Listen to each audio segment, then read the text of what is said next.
So let's begin the session, sir. Sir, good afternoon, sir. Ma'am, good afternoon. Good afternoon, sir.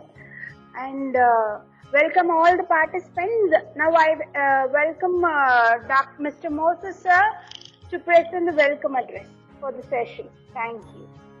Moses, sir. Come, ma'am. Sir, now you present the welcome address for the session, sir. Thank you.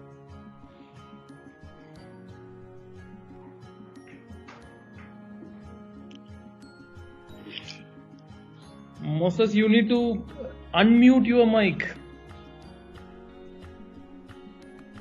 Sir, unmute your mic, Moses, sir. Please unmute your mic, sir. Yeah, is it okay, sir? Now it's okay. Yes. Okay, sorry for interruption. It's okay, no problem. So it's got an opportunity to present welcome address in this webinar, Impact of Post-colonialism in Commonwealth Literature. It is organized by Dr. S.N.S. Rajeshni College of Arts and Science from the Department of English. In this great program, chief guest Dr. C. Padmanabhan is working as Assistant Professor of English and Foreign Languages from BharathiarUniversity, has been invited for this program, who has presented 10 national papers. Other than 12 international papers have been published in the magazine. Such eminent professors being with us. Actually, the literature began in 14th century in Renaissance period, but great changes, drastic changes in the post-colonialism. Such a great program is being presented by the great eminent professor, Dr. P. Padmanabhan. Over to you, sir. Thank you, Moses. Am I audible, Moses? Yes, sir. You are audible. Thank you. Yes. Thank you, Madam Divya, for this wonderful opportunity, and thank you, Moses, my dear friend Moses, for this opportunity to interact with many people at SNS College of Arts and Science. And I take this opportunity to thank the principal and other authorities of Dr. SNS College of Arts and Science. Thank you, sir, for this wonderful opportunity to interact with the students and teachers of your institute. So, as Moses stated, today that we'll be discussing about post-colonialism. The drastic change that took place in the way literature is written, literature is being understood or interpreted, the ways the canonical literature underwent changes. Now, before the 1940s, we had a different kind of literature. Literature is written in a different way and is interpreted in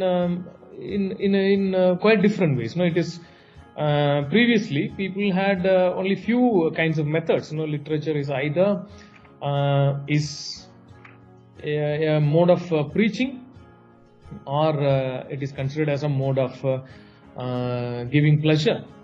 So there were two schools, right? So there were art for art's sake and art for life's sake, the two dominant forms of writing. And the 20th century witnessed multiple changes. As many of you know, I think most of the participants are from literature. So you might be knowing that literature has gone through changes. What kind of changes? Literary interpretation is now during the beginning of 20th century. Please excuse me for a second.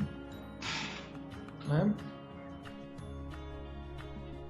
ஒரு மணி நேரம் சத்தியா நான் அப்புறமா பாத்துறேன் 4 மணிக்கு மேல class. Okay. Sorry for the interruption, sir. Your voice is breaking, sir. Oh, is it, ma'am? Now I'll see to it. Here there is no problem. I have good bandwidth. Internet is doing well. Or wait for a second, ma'am. I'll use my microphone.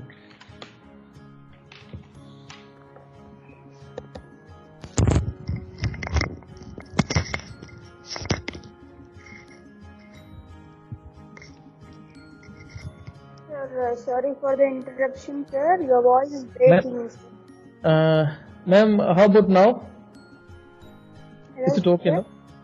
now? Is my voice audible now? Hello? Ma'am? Yes, sir, your voice is audible, sir. Okay, thank you. Right, friends. No, sorry for this small interruption. No, this usually happens. People may not be knowing that what we are doing when we go for a virtual one. So, the changes that we have seen during the 20th century, there were multiple interruptions in the literary interpretation. You could see that psychology is used and linguistics. Many theories from linguistics were used for literary interpretation, and from that only, from literature, from linguistics, we have these structuralism, new criticism, Chicago criticism. All these things emerged based on the linguistic theories, primarily from the structural linguistics of Ferdinand de Saussure. The dominant modes that influenced literary interpretation during the earlier part of 20th century are these two. Yes, ma'am? Sir? Ma'am? It's breaking, sir. Still your voice is breaking. Oh, ma'am, here I have a good internet connection. I have no problem with this. No, sir, it's clear, sir. Okay. Carry on, sir. Yes, sir. Thank you, sir. Right. So that is the thing that happened. Literature has underwent so many changes. Until 19th century, it was a different kind of the creation of literature. The way literature is written is different, and the interpretation is also different. But the 20th century witnessed so many changes. The writing of literature underwent so many changes because the writers have used multiple techniques. Many of you might be knowing that the beginning of 20th century witnessed stream of consciousness technique. It's a technique used in novels. Like that, many other experimentations like imagism, or all these experiments happened in literary writing, in poetry, in novel, in drama, everywhere. So that is the change that took place during the 20th century. And what happened in the middle of 20th century? Now, the topic that we are going to discuss today is all about the things that happened during the middle of 20th century. Now, what are they? You must be knowing the end of Second World War has contributed to so many changes in the global order, the order of the countries. Right? So many countries were liberated, and the power structure of the entire world has underwent so many changes. It is not the same kind of the power structure. Until the end of Second World War, we have the European domination. The world was dominated by the European powers like Britain, France, Spain, Portugal. These countries dominated all over the world. But what happened after the Second World War? The European order has been shattered, and the US has become one of the most powerful countries, and Russia. So there is the Soviet Union and America. Now they became powerful countries. The power structure of the world has underwent changes. Now until then, whatever European is good. Now because the entire world was dominated by the European powers. Now you might be knowing before the beginning of First World War, 85% of the Earth's surface was controlled by the European powers. European powers means it is not only England, it is France, Spanish, Spain, or the other people like the Portuguese, like that. So we are discussing about this aspect, the changed world order after the Second World War, and the emergence of new kind of writing. literature is been written differently. No, people are not writing in the same way. Right? They began to write about their identity, their cultural problems, the difficulties that they are facing, all these indigenous elements that they are writing. So let me go to the presentation. Now let me present. Sir, Moses sir, the one, sir, please give me permission to present. Yes, sir. Sure, sir. You can present, sir.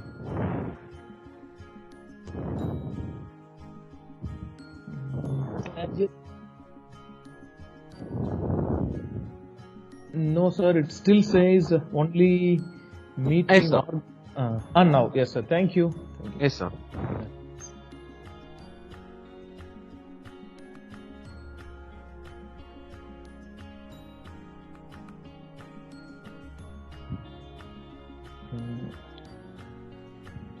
Sir, I think my PPT is visible now. Yes, sir. Visible, sir. Thank you, Moses. Yes, dear friends. Now, this is what we are going to discuss about now for the next 45 to 50 minutes. Now, we'll discuss about the topic now, which was preferred by our friends there at Dr. S.N.S. Rajalakshmi College.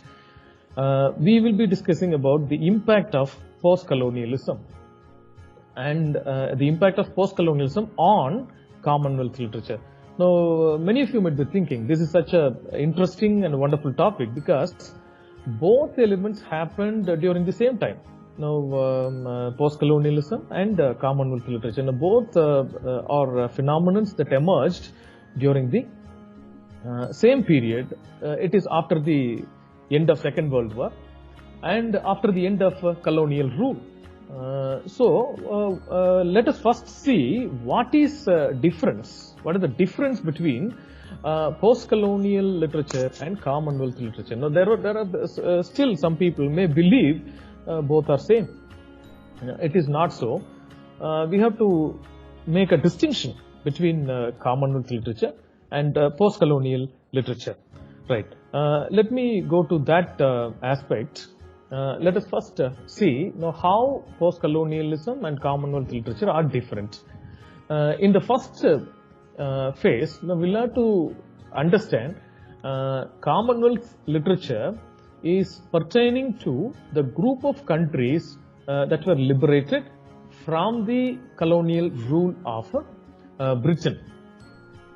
So only those group of countries, now about 40, now there are about 54 countries, and those countries who were liberated from the colonial rule of British alone. No, these are the countries, like India, Pakistan, Sri Lanka, everywhere. Now, these countries where they got freedom from Britain.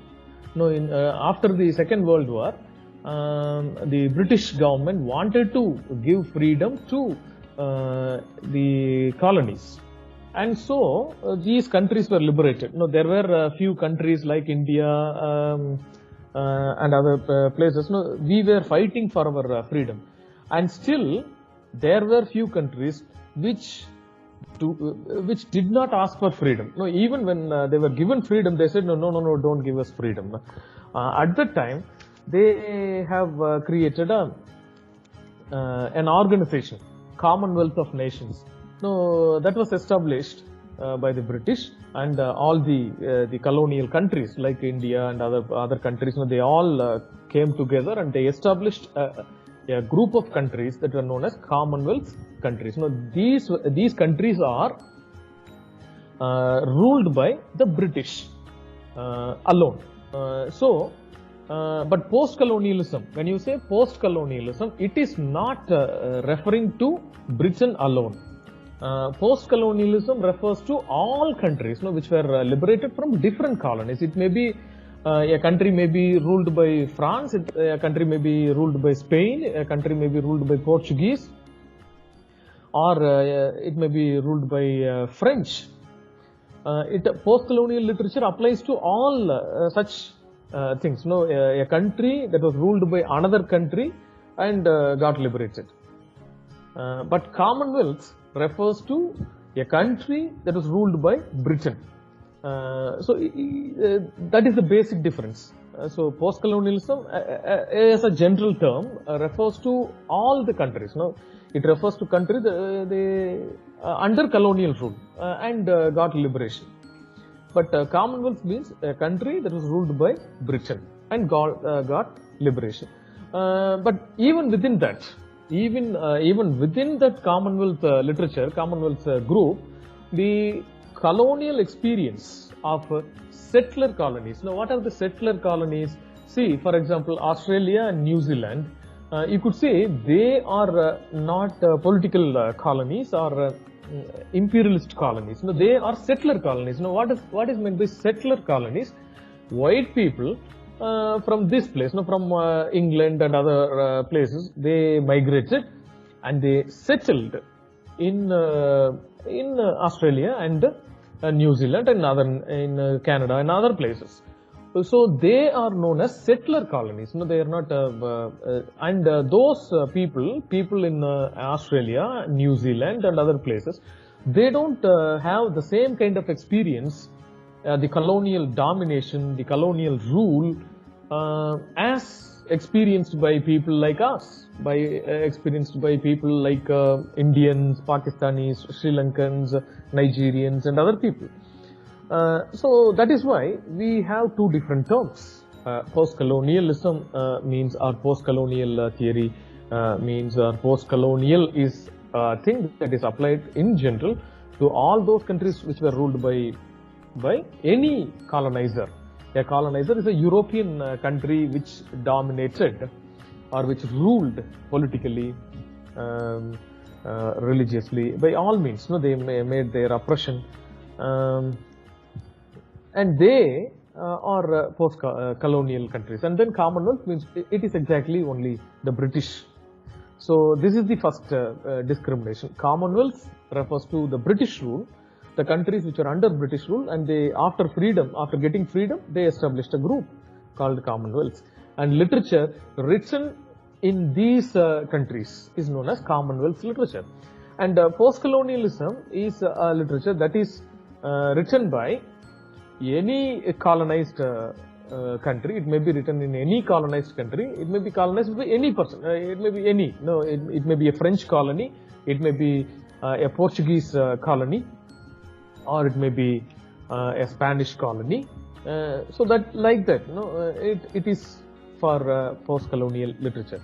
And both post-colonialism and Commonwealth, both happened during this particular time period from 1940s to 1960s, largely based on the Eurocentric ideologies. Now, what are the Eurocentric ideology? Whatever it is, if it is a political system, a European political system will be considered as the best system. They will say a parliamentary democracy, like what we are having, a political system. European system is best. When it comes to education, European system is best. Like that they will establish. The colonizer will establish whatever their system is best. And whatever may be the other system, it may be a medicinal system also, like Ayurveda or homeopathy or any system. If it is followed by the colonized, the colonizer will not accept it and they will reject it. So post-colonialism and Commonwealth, both Commonwealth literature, both were resistance. Both were modes of resistance against the Eurocentric ideologies. That is, it is a kind of resistance. Resistance is a kind of opposition. These literary works, literary theories, literary concepts, they speak largely against the Eurocentric ideologies. Now, what are the Eurocentric ideologies? As I told you, like the Europeans established their medical practices are good, their religious practices are good, their food practices are good, culture, everything. They believe whatever European is good and whatever the Asian or the indigenous one is bad. So that is the difference between post-colonialism and Commonwealth literature. Right. So with that, we shall go to that. Now, there may be some similarities, some influences of post-colonial theory on the Commonwealth literature. What are the similarities? Now, if we say the first thing, the first similarity is that rejecting the white Eurocentric notions, establishments, and practices. Right. So anything.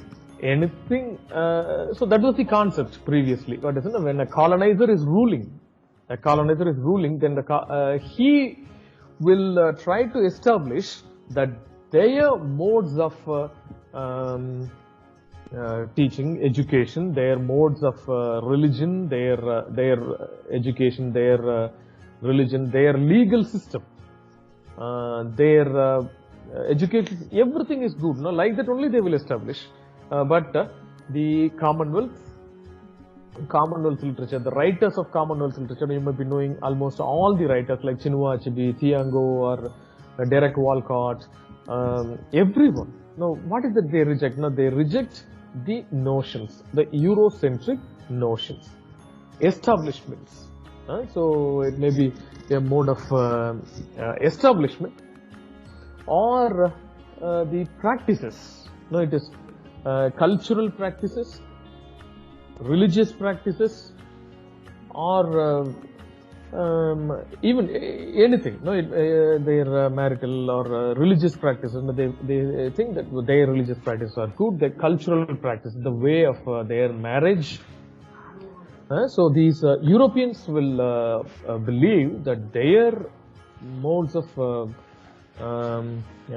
marriage, their modes of religious practice are superior to the Asian and other practices. So these people, they rejected primarily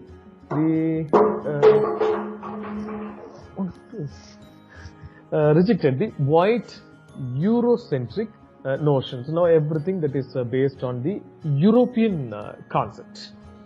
The next thing, they deal with the historical, political, cultural, philosophical, and artistic structures of colonial domination. What is that now? Historical. No, they will have you could see the white people have much historical evidence, and they will destroy any mode of historical documentation that is available. So they will establish their superiority. Now, even now, what is it we are reading in our history books is about the adventures, is about the wonderful wars that were won by the white people, not Indian people. Their political systems, they will say their mode of parliamentary democracy is far better, and their modes of cultural practices, as I told you, it may be any, it may be marriages, it may be funerals. So they will think, if they happen to see some of our funerals where we will be beating our heads and weeping, crying, they will say, what kind of uncivilized behavior these people are doing. So how it is expressed? They will say, I am expressing my mourning by how? By wearing a black dress. By wearing black, and it's a solemn occasion that I am expressing in a civilized way. So they will have their cultural practices, their philosophical ideas. Whatever is European philosophy is superior. It may be Aristotle's philosophy, Plato's philosophy, or even Voltaire, Rousseau. These philosophical works are so far better. They will say the European philosophy is so good, and artistic structures. However good the artistic forms, we may have huge temples, so many sculptures, paintings, or we may have 5,000-year-old artifacts. but they will think that only the European artistic form is so good, and they use all these things to establish their colonial domination. So they establish their domination because of these things. No, my way of life is far better than you.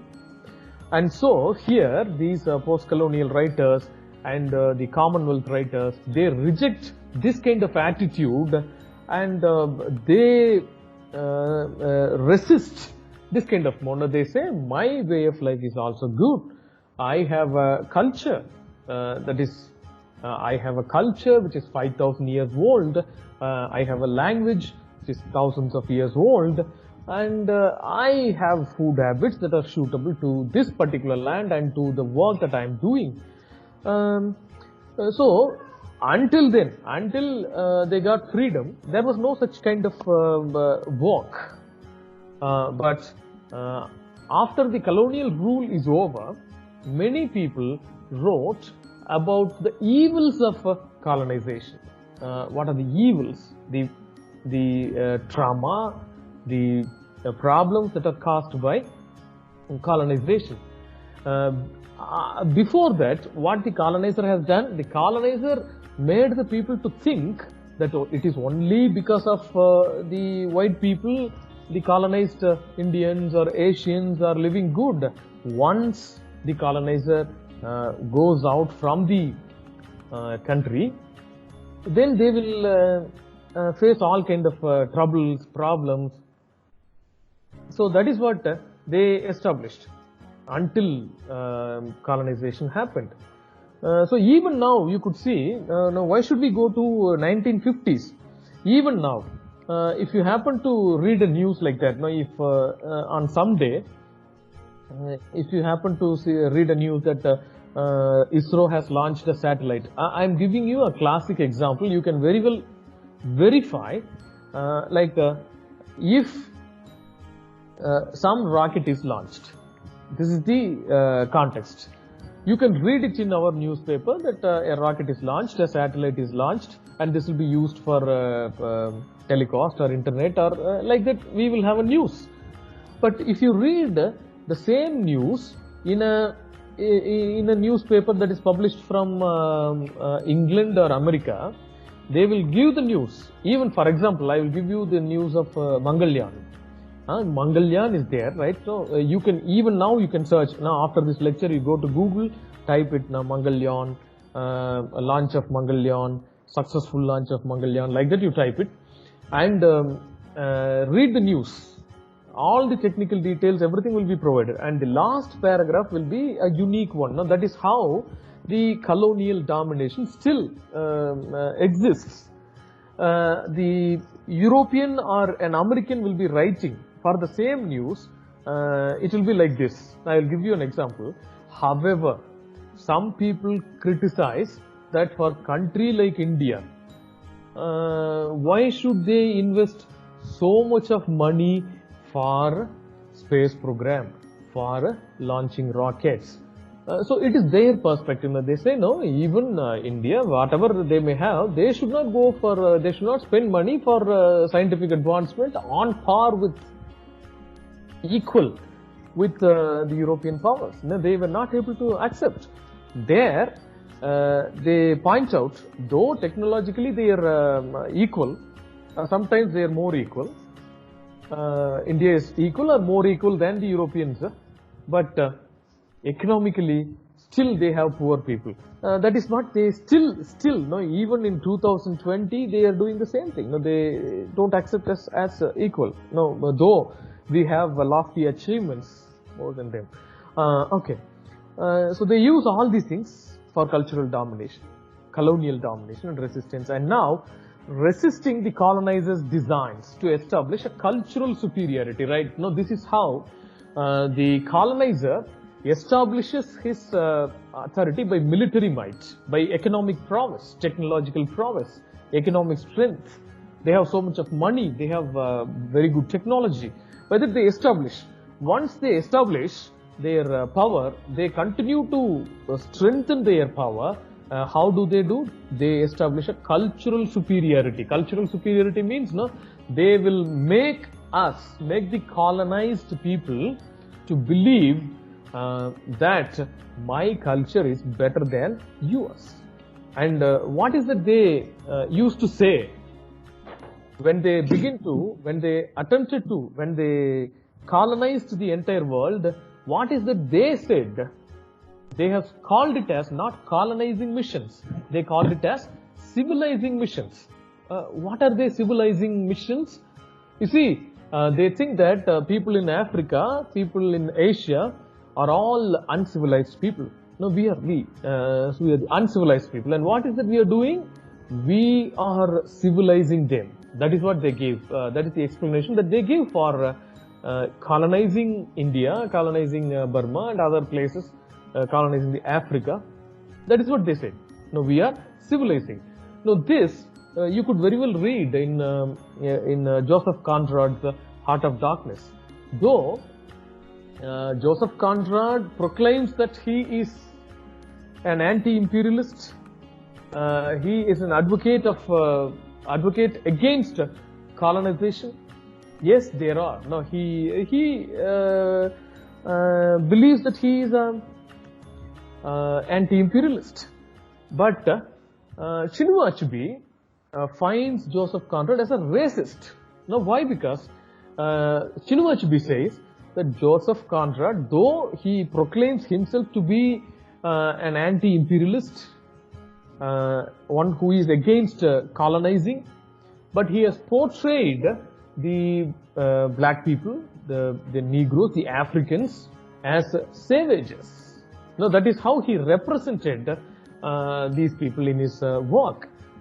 So, when it comes to similarities, now we have seen how they are different, and now what are the similarities that they do have? Post-colonial literature and Commonwealth literature. Now, both literary works deal with these similar themes. What are they? They reject the white Eurocentric notions, establishments and practices as they are not suitable for us. And they deal with the historical, political, cultural, philosophical and artistic structures as modes of colonial domination. And how do we resist if a colonizer is insisting on an alien artistic form? See, for example, cinema or literature. The colonized also uses literature to write against the colonizer. No, it is both for colonial domination and for resistance. And then they resist the colonizer's designs to establish cultural superiority. So these are the similarities. Now this is how. Now first, we have seen how post-colonialism, post-colonial theory and post-colonial literature and Commonwealth literature are different. Commonwealth literature is applied only to literature that emerges from the countries which are ruled by the Britain.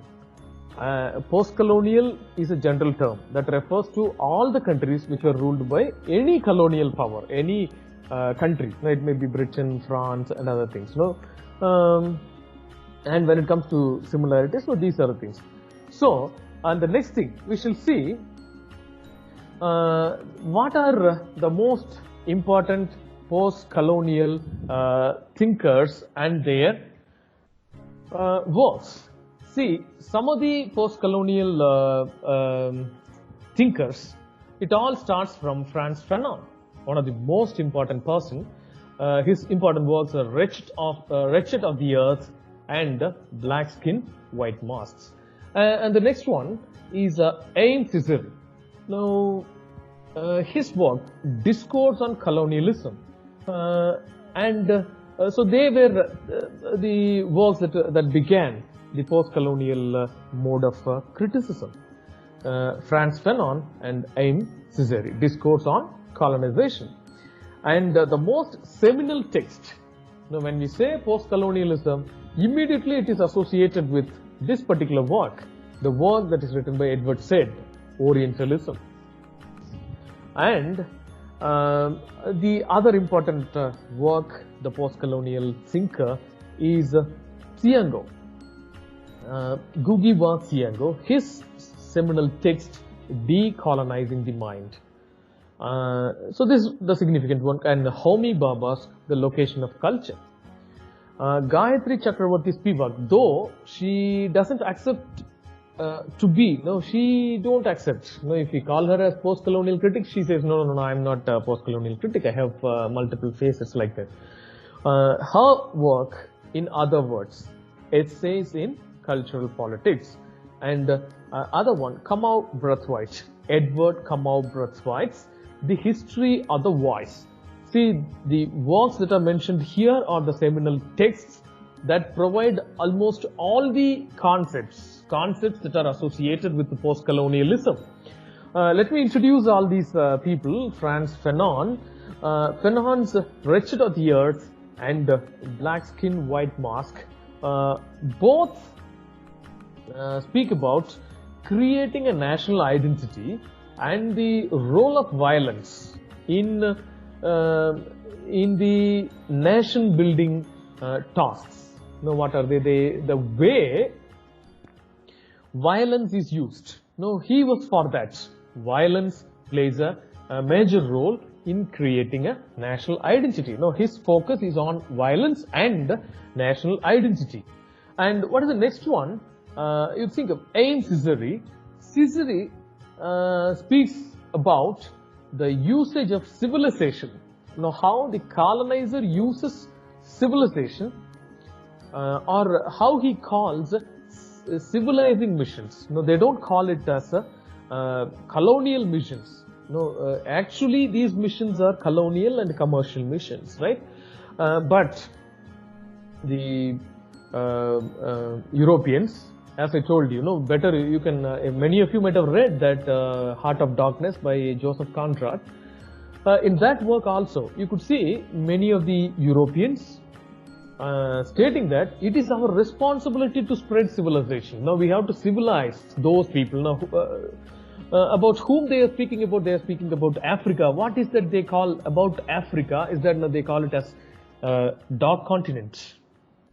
And you see, Africa is considered to be the center of civilization. Egyptian civilization began from Africa, but these Europeans called it as it is not a civilized country and we have to civilize. No, his work, A Discourse on Colonization, speaks about how the colonizer uses civilization or civilization for establishing colonial power. And by the way, he calls the European civilization as sick civilization. His focus is on civilization and civilizing missions of the Europeans in order to establish a colonial domination. Right? What is the next one? As Edward said, you all may be knowing, right? The seminal text that was written by Edward Said, Orientalism. He speaks about the imaginary representation. How we, the Orient means Africans, Asians, the people who belong to this eastern part of the earth, and how the East, the Orient, the colonized, is imaginarily portrayed by the West. And whenever we have to evaluate, whenever something is to be evaluated, the West takes the center.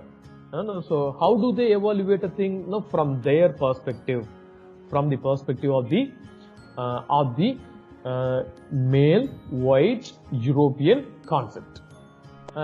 So they are the center, and what are we who exist in the periphery, the outer line? Now we are the other, the construction of the other. So whatever European is good and whatever is not European is the other. It's other, something.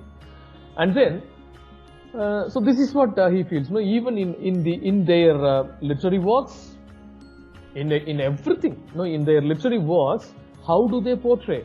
In their cinema, how do they portray the Indians? How do they portray Africans?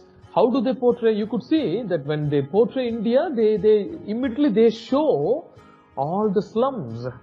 So if you happen to watch anything in YouTube that is produced by the Westerners, you will see the most dirtiest, the most useless things that exist in India or existing in other countries in Asia will be shown. No, this is the worst thing. This is the slums, the ugliest things.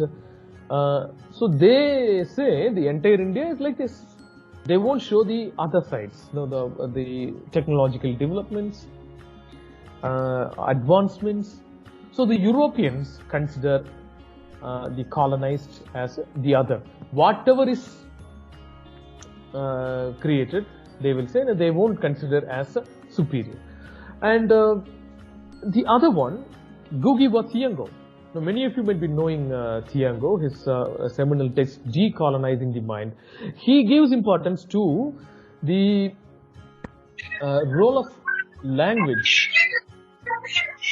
Role of language in establishing, role of language and education in establishing colonial power.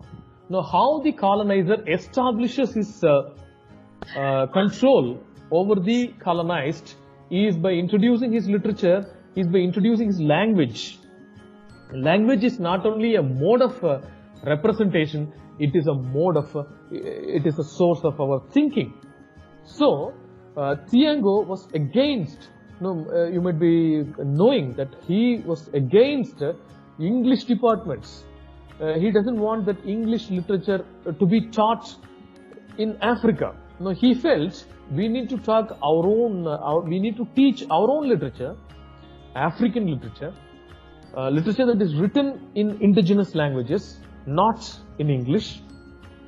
So even he stopped writing in English. He stopped writing in English. He began to write his own language, and later he thought that he should translate. Yes, now he is translating. Okay, so his focus is on language and education. Now here also, we must be knowing. You all must be aware of the text by Gauri Vishwanathan, the introduction of English education in India. English literary education in India. Now, there she talks about the reasons for which the English medium education was introduced in India. That previously we had the Sanskrit and Arabic education. And once when the government began to support this education, from 1813, that is the year from which East India Company allotted a portion of money for the development of education in India. And at that period, in 1813, they have allotted 1 lakh rupees for a year to be spent on education. Now we are spending almost 1 lakh crore for education. Now that is different thing. Now let us go to the next one. Homi Bhabha's The Location of Culture. Now it is he who gave words like mimicry, ambivalence, the existence of two different things. The colonizer thinks that he is doing good to us, the British people. When they were ruling, they thought that they are doing good by introducing railways, by introducing an administrative system, this IAS and the civil administrative system, everything they are doing good. But what is the native people? We Indians thought that these people are doing evil, these people are destroying my country, these people are taking away all the wealth from my country. So this kind of two different existence of two entirely opposing concepts is known as ambivalence. And mimicry. Mimicry is the one a colonizer makes the colonized to imitate his own modes of education, his own modes of cultural practices, his own food practices. We are forced to imitate. So that is thing called mimicry. Now these concepts he introduced, Homi Bhabha. And Gayatri Chakravarti Spivak, she, as many of you might be knowing, what is that she's famous for? She belongs to the group that is known as Subaltern Group, Subaltern Studies Group, that was established in the University of Delhi University, Ranajit Guha and Gayatri Chakravarti Spivak. This concept of subalternity, she derived from Antonio Gramsci. It's a Gramscian concept, but she used that to establish that when it comes to post-colonial theory, what is that she discussed is that the colonial experience is not the same in the society. Society consists of various hegemonic structures. There are rich people, there are poor people, and the colonial rule is not the same. The rich people are not experiencing something different, and the poor people are experiencing difference. An entirely different kind of rule. Now that is what she makes use of subaltern, the people who are doubly marginalized. Then the other person, Kamau Brathwaite, the West Indian theorist, in his work, The Theory of the Voice, The History of the Voice, he also speaks about the varieties of English. So not only we don't require to use the native English, but different varieties of English. The way West Indian English is suitable. It is okay to use such words for writing literature, right? So what are the important concepts that are established by these post-colonial writers, and what are largely used by post-colonial works? They are cultural questions about cultural and national identity. What is our cultural identity? Being a Tamilian or being a national identity? What is Indian? So when we have a national identity, we think we have different concepts for us. There are questions of national identity. What are they? We think I am an Indian, I am rich in culture, I am having multiple cultures in the same country, I have a huge geographical location where I live in. And when it comes to cultural practices, again, we feel that we are Tamilians, we belong to our rich culture, we have a very good language, like that we believe. But the colonizer, a white man, thinks that an Indian, who is an Indian, when it comes to a national identity, he feels he is a superstitious person. Now that is how West is giving us an identity. Now, we are having our own identity, but those people give us a different identity. What is that? They think, no, these people are superstitious people, these people are sentimental, so they will weep, they will laugh, they are uncivilized. This is how there are questions of identity. The West looks at a different way, and we have our own identity in a different way. And anti-imperialism against the colonial rule, displacement and migration. That any oppression will cause this displacement. Will be people who will be moved from one place to another place, will be forced to migrate. See, many Indians were forced to move to Mauritius, move to Fiji, to West Indian Islands. And the other one, other, is a concept that is derived by Edward Said. Edward Said believes that the West, in its portrayal of East, attributes everything that is negative. That means superstition, corruption, all other negative qualities for the colonized, for the Asians, Africans and all. And whatever is superior, they will say scientific temperament, moral sensitivity. They will give all those good qualities to themselves as say, I am a man and you are not having all these qualities. I am a human being and you are not having all the qualities. So I cannot consider you an equal human being. You are the other. And what is the other one? Subjugation, oppression, mimicry and ambivalence that we have already seen. They are the concepts that are derived, that are brought out by Homi Bhabha. The first one, cultural and national identity, is a question that is brought up by Frantz Fanon. So when it comes to the influence of post-colonial concepts or things in the literary works, we could see these two people when in Africa, Chinua Achebe and Ngugi wa Thiong'o, they talked about the cultural implications. What are the cultural implications? That they were not able to continue to follow their Igbo culture. There are three important cultures that are followed in Africa. And Thiong'o was against the use of English language and English culture. He feels using English language is a way to establish cultural domination. And they spoke about the imperialist notions.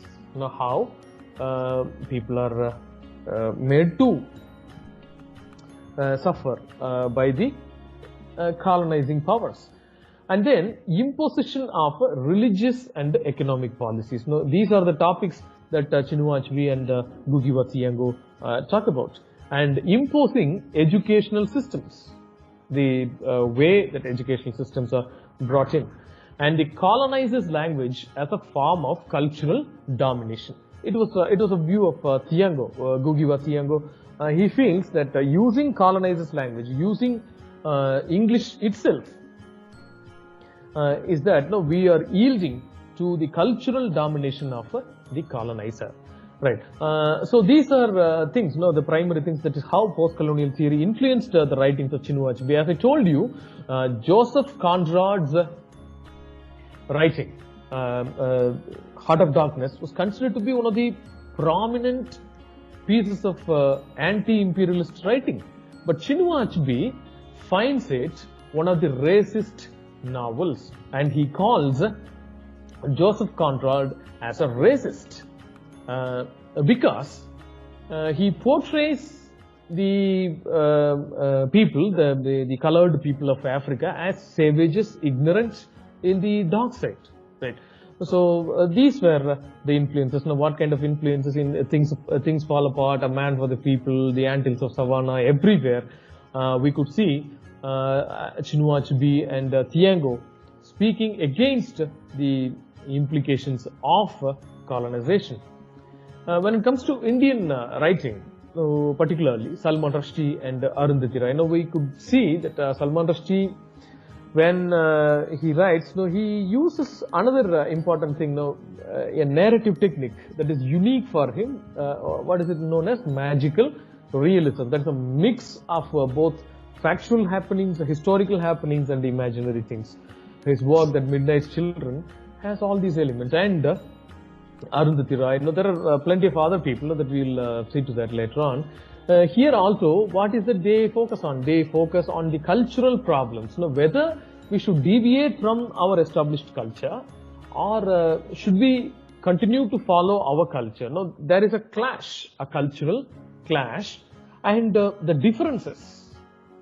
So, why these differences exist in a society? In a society like India, why do we have these many differences? Caste differences, economic differences. Why these differences are happening in a society?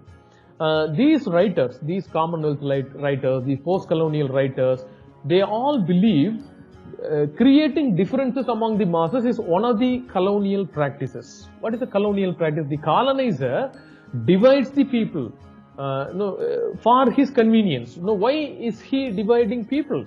Why is he dividing people? For the sake of keeping them away. If all the people are gathering together, if they feel that they are similar, then they will rise against the colonizer.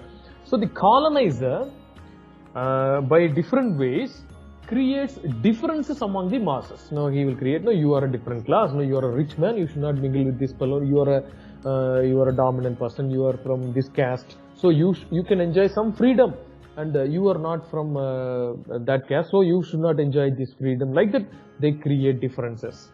And so these hegemonies established by colonial domination. In Arundhati Roy's The God of Small Things, we could see that how these caste differences, the hierarchical structures in the society are portrayed. They are portrayed by the practice, the colonial practice, which was continued to be followed by other people.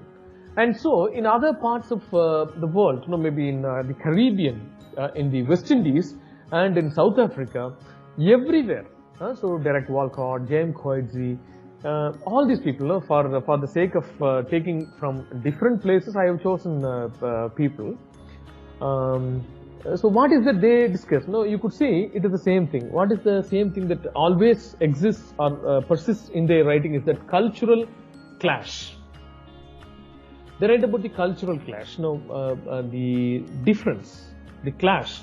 People who want to be traditional, one side, and people who want to be modern, experiencing everything that is provided by the scientific advancements and other things. So there is cultural domination and resistance. These are the themes that they deal with. And then the question of identity. Now, what kind of identity? Are we really superstitious? Are we really not capable? No, that is how the colonizer portrays you. No, if you are an Indian, they portray you in that bad light. In what kind of way they portray you? They portray you are a superstitious person. You are like this. No, you don't have any scientific advancement. Your food habits are bad. No, you are eating with your hand, which is not hygienic. You should use a spoon, like that.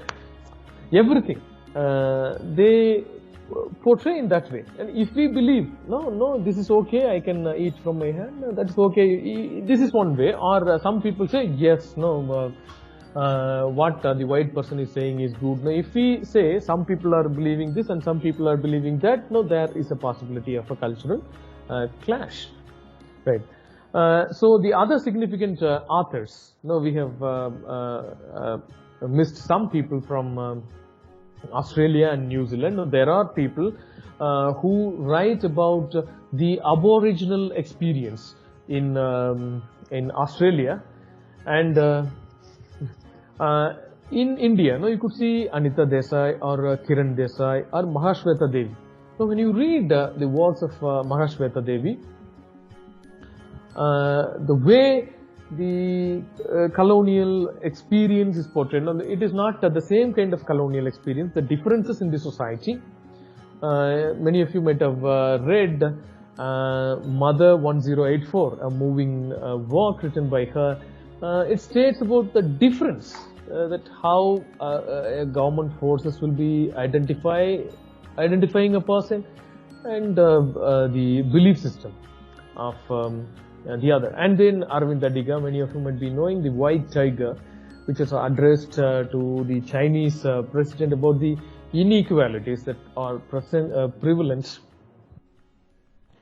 And the other work, Michael Ontage, the English Patient, or even you could see the works of these people. Though we have not touched upon many writers, or we have not gone into the significant works that are written by these authors, but still, when you read these works, you will happen to find all these concepts, the concepts that belong to these post-colonial elements, a kind of ambivalence, a kind of subjugation, or an imperialistic notion. Imperialism doesn't mean that should happen from people of other country.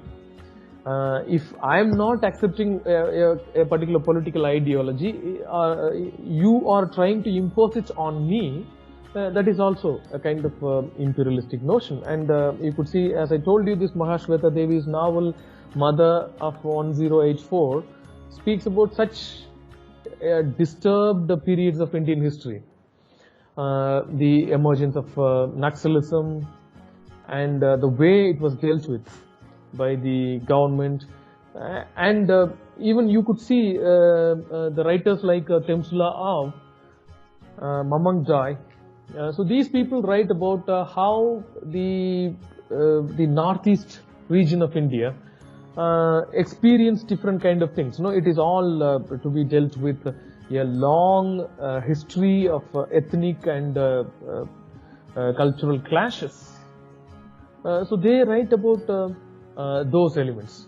So even these things are considered to be post-colonial elements, and now you see it is not called as post-colonial writing, it is called as neo-colonialism. Now, what is the neo-colonialism? After 1990s, domination of one country over other is not established by the military might or the political power. No, it is all established by the economic strength. If a country is wealthy, then they can dominate all the other countries nearby. So this domination by way of there are different things. By way of oil. Oil is the one of whomever is having oil or money. So now the works are called as not as post-colonial works. These are called as neo-colonial works.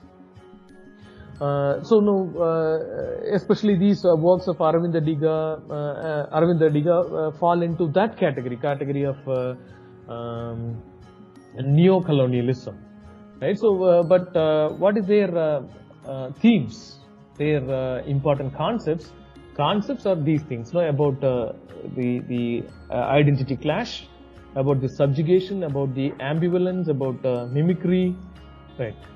So that is how they create. And so we come to the conclusion of this. I think I have given you a sketch of what is post-colonialism and how it is influencing the Commonwealth writing. Thank you for your patient listening, and I hope if there are any questions, now we shall go to that question. Participants, you can unmute yourself and you can ask for the questions. And thank you for the wonderful session, sir. Ma'am, yes ma'am. Thank you, sir. Thank you for the wonderful session. Thank you, Now, ma'am. the participants, if you have any questions, you can unmute yourself and you can ask the questions. Yes, ma'am, I have a question. Can I ask to him? Yes, please, sir. Yes, sir. Sir, good evening, sir. Good evening. I learned many things from your presentation, the difference of post-colonialism and Commonwealth literature. Now I have a question. Amitav Ghosh's work, whether all his works are social anthropological novel type of works, sir, how can we say whether it belongs post-colonial or colonial or Commonwealth literature, sir? Because he dealt historical novels, but he is writing in the present time. How can we consider his working? Whether social anthropology or colonialism, sir? Thank you, sir. It was such a wonderful question. Yes, he speaks about the anthropological questions. That is a different thing, and he uses such a complex language. Yes, and sir. As you mentioned, he makes use of a mix of both colonial history and present time, right? So these things sir. are happening. These are unique qualities of his writing.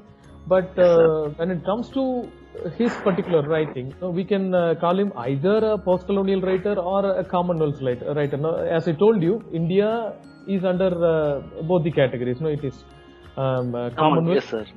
And post-colonial, but he primarily focuses on that particular aspect, on the colonial experience, as how the Britishers, for example, if we happen to read his last trilogy, you will come across how the people of Bihar and other regions were taken by these white people, and they were they were admitted into the army, but the British soldiers were treated differently and Indian soldiers were treated differently, and everywhere. That is what we call it as a colonial experience. A colonizer will treat you, even if you are doing the same work, the colonizer will treat the colonized as different. So we can call him a post-colonial writer, because most of his works speak about the colonial experience of the colonized, the people of India. Now, how people were forced to migrate. Now, I might have read those works that are that is Ibis trilogy. Yes, sir. Amitav Ghosh's last 3 novels. What is it he speaks about? Now, as I told you, the concept, the forced migration, the movement of people from one place. People were taken from India and were sent to other places as bonded laborers, and people were forced to join the army, the army of the East India Company, and they were forced to wage a war with China. They were sent to China for no benefit of these people. They were misguided that they will be given equal treatment and all. But what happened actually, that Britishers, the white soldiers, they were the officers, and these soldiers, the Indians, were given they were not given equal treatment, and they were forced to experience all sort of subjugation and difference. So, as you told, the modern writer, any modern writer cannot be brought into any canonical structure. Now, a writer like Amita Ghosh or any writer for that matter, they are not writing any canonical literature. Now you see that why we categorize people of 1940s and 50s. They were canonical literature, based on some literary canons or political canons, or literary principles or political principles. But now there was no possibility of writing with such political principles or literary principles. Though there are political, literary, every principle is there, but we can call him as post-colonialist. But the other qualities, as you mentioned, the anthropological elements and capitalist notions, everything will be there. That is the order of the day. Now, the study of literature also has become such a widespread. We are not limiting ourselves with any particular thing. I think I have answered you, sir. Yes. Thank you, sir. Thank you for your good explanations. Thank you, sir.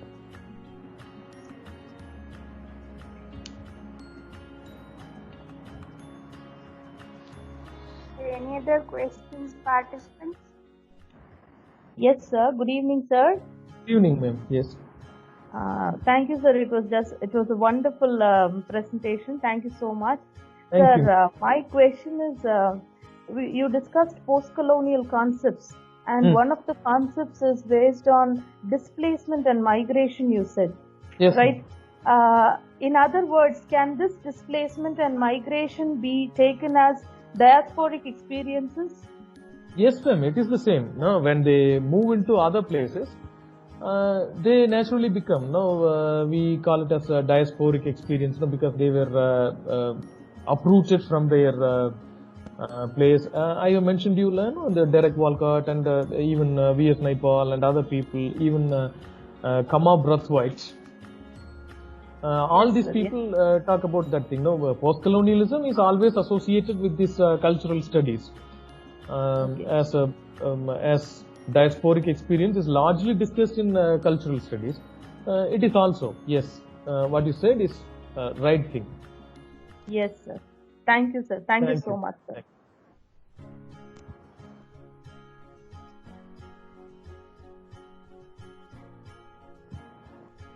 So participants, any other questions, or shall we end the session? Okay, sir. Now let me present the vote of thanks, sir. Thank you, ma'am. Thank you for Thank the you opportunity, for ma'am. Okay, sir. So let me present the vote of thanks. Yes, ma'am, please. Thank you for the mind-blowing session, sir. It's really nice and wonderful session, sir. And you have gave a clear knowledge about post-colonialism and also about Commonwealth literature. I think the session served as a good arena for learning about post-colonialism and Commonwealth literature. Thank you, sir. Thank you for giving us a wonderful session. And also I thank the management for their constant support in all our endeavors. I thank all the participants who have actively participated. I thank all the faculty members of our department for their support rendered.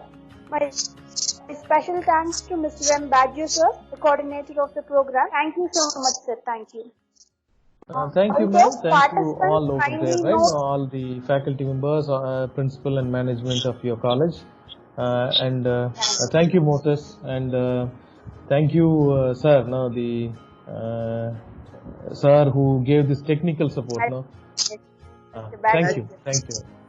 So, dear participants, you will be receiving your thank you. Dear participants, you will be receiving your feedback through your mail, and you can fill it and you can receive the certificate. Thank you, one and all. So, thank you so much, sir. Thank you.